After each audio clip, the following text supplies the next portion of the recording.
Border এরিয়াতে বিডিআরদেরকে আমরা সতর্ক করে দিয়েছি যাতে করে পার্শ্ববর্তী দেশ থেকে কোনো ধরনের গবাদি পশু না আসতে পারে এই কুরবানির সময়। কারণ আমাদের চাষিরা অনেক কষ্ট করে, খামারিরা এই পশুগুলি সংরক্ষণ করেন, লালন পালন করেন। কাজেই তাদের যাতে কোনোভাবেই তারা নিরুৎসাহিত না হয়, তারা যাতে ক্ষতিগ্রস্ত না হয়, সেই জন্য আমরা সব ধরনের পদক্ষেপ নিচ্ছি আমাদের পক্ষ থেকে।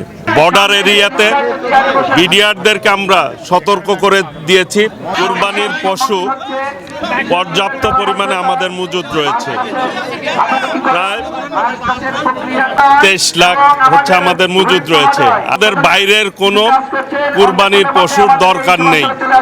আমরা ইনশাল্লাহ এই নাটোরে, উনি বলেছে আমাকে, এই নাটোরে যেহেতু চলনবিল এলাকা, এক সময় এই নাটোরের চলনবিল থেকেই বাংলাদেশের অধিকাংশ জেলার মৎস্যের চাহিদা মেটাপ হতো।